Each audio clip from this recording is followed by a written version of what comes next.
Nous sommes en train de faire concerne la région de Dakar, c'est-à-dire avec ces 4 départements, Dakar, Rufisque, Pikine et Guédiawaye. D'accord. Mais cette plateforme, bien sûr... À long terme. Ah oui. Oui, parce que celui qui est de Casamance, là, s'il doit... Non, revenir, quelqu'un qui se trouve à Kédougou peut déposer son permis à Kédougou, en ligne. Très bien. Donc, à terme, cette plateforme va englober tout l'étendue du territoire. D'accord, ok. En tout cas, c'est quelque chose d'important. Donc, je rappelle que vous êtes la vice-présidente de l'Ordre des architectes du Sénégal. Donc nous vous remercions d'être passé sur ce plateau, nous éclairer plus amplement sur le permis de construire, vraiment parce que comme on dit, c'était un véritable casse-tête. Donc toutes ces réformes sont vraiment salutaires. Nous remercions aussi M. Diop d'être passé nous parler un peu de ces projets pour parcelles. Nous allons terminer cette première partie avec la chronique géopolitique de Kémy Séba. Je ne sais pas ce qu'il nous amène cette semaine. Aujourd'hui, on va parler du pays favori de mon grand frère Alioune, le Brésil. Le Brésil, un pays magnifique. Ça, c'est pas mon pays favori. Je le taquine, mais il mord à l'hameçon à peine la taquinerie commencée. Un pays magique où le football nous fait vibrer. Un pays qui, en réalité, va faire l'objet non pas d'une analyse géopolitique aujourd'hui, on va être un petit peu plus dans la légèreté, mais d'un petit billet d'humeur. On va dire ça de cette façon, où en effet la réalité et la démarche géopolitique sera un petit peu pointée. Oh, le Brésil. Brésil, le pays de Romário da Souza Faria, Leonardo Nascimento de Arroyo, Ronaldo Assis de Moreira. Oh, le Brésil. Un pays magnifique que El Habib aime tout comme moi. Il me le dit tout le temps, il m'appelle pendant cette Coupe du Monde. Pays où on a toujours tendance à penser à ce magnifique festival de Rio de Janeiro, où des sirènes et reines ébènes vibrent sur le rythme de la samba, sur lequel danse, tout comme moi, mon cher frère El Habib. Oh, ce magnifique pays qu'est le Brésil. Pays dans lequel, qui se présente d'ailleurs comme le pays de la démocratie raciale, comme on dit. Un pays extraordinaire, dans lequel un noir, pour le même emploi qu'un blanc, gagnera 2,4 fois moins. C'est un pays extraordinaire. Ce Brésil, magnifique pays dans lequel 70,8% de la population, en tout cas de ceux qui vivent en dessous du seuil de pauvreté, sont des peaux sombres. C'est quelque chose qu'on a tendance à oublier lorsqu'on voit cette Coupe du Monde. On ne voit que ce qui brille, on ne voit que ce qui ruisselle, on ne voit que ce qui est magnifique, mais on oublie cette réalité. Ce magnifique pays qu'est le Brésil, qui a été le dernier de l'hémisphère occidental.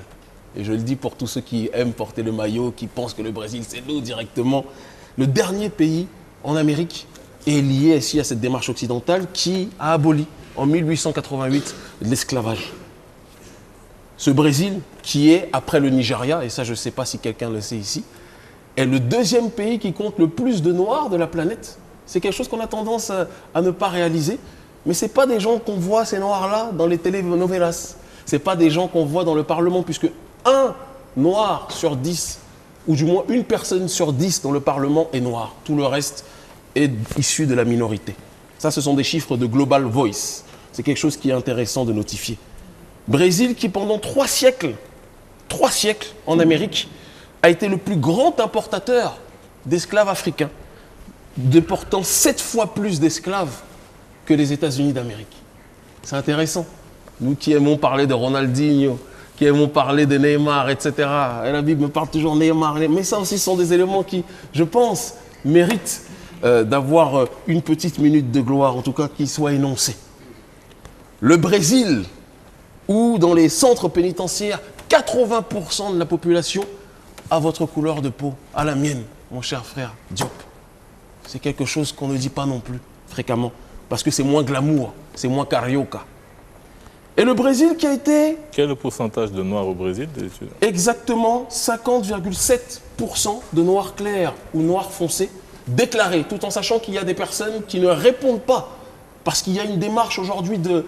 On a propagé le processus d'avoir honte d'être noir quelque part. Ce qui fait qu'il y a des gens qui, même s'ils sont des basanés ou des afrodescendants, refusent d'être incorporés dans cette classification. Le processus va loin. Ce Brésil qui a été, il faut aussi le dire, le pays de l'égalité des chances parmi les esclavagistes au XVIe siècle.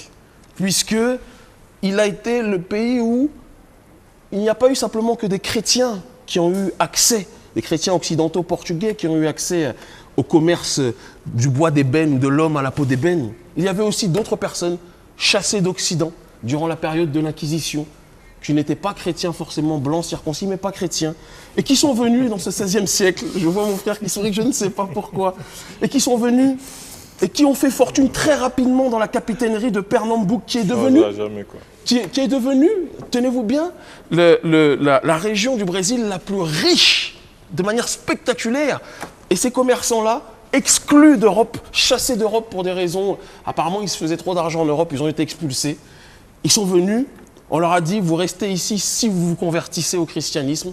On les a appelés par la suite les nouveaux chrétiens. Et ils sont devenus les plus grands marchands et les plus grands commerçants d'esclaves. Mais comment fait-on pour être les plus efficients dans l'esclavage ou dans le travail de la canne à sucre? On a des méthodes assez brutales. On brutalise, on traumatise, on terrorise les esclaves de telle sorte qu'ils sont dans une démarche de productivité exponentielle. Et on arrive à un stade où ces noirs-là, ces esclaves, finissent par se rebeller plus que partout ailleurs, avec ce qu'on appelle des quilombos. Qu'est-ce que c'est les quilombos, Aline? C'est les endroits où les esclaves rebelles s'éloignent, ce qu'on appelle les nègres marrons dans la sphère francophone, se réunissent, d'accord, notamment du côté de ce qu'on a appelé Palmarès, qui a été un royaume, un territoire de nègres résistants, qui ont résisté à cette barbarie nommée esclavage. Il y avait un personnage qui est aujourd'hui devenu la gloire de la conscience noire au Brésil, qui n'a jamais été aussi importante qu'aujourd'hui, qui s'appelle Zumbi de Palmarès, qui dans les années 70 a rejoint les quilombos et s'engagea dans une résistance pendant plus de 15 ans contre cette barbarie qui ne porte pas de nom, qui s'appelle quelque part la traite négrière.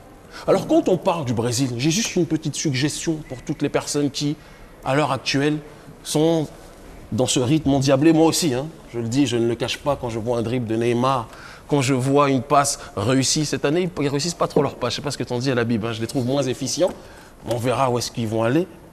Lorsqu'on vibre sur ce rythme brésilien, il ne faut pas oublier qu'une grande partie de l'histoire de ce pays est encore aujourd'hui oblitérée.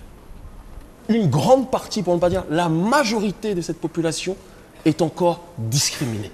Ce n'est pas de la victimisation que d'appeler cette réalité, mais juste préciser que ce pays qui nous a vendu la notion de métissage comme solution ultime à la fin du racisme est quelque part l'une des plus grandes illustrations que le métissage, qui peut être la relation individuelle entre différentes personnes, peut être une bonne chose, tant que c'est un exemple individuel et que ce n'est pas une leçon pour le collectif, mais ça ne résout pas les problèmes pour les peaux sombres, qui sont aujourd'hui celles qui souffrent le plus dans ce pays.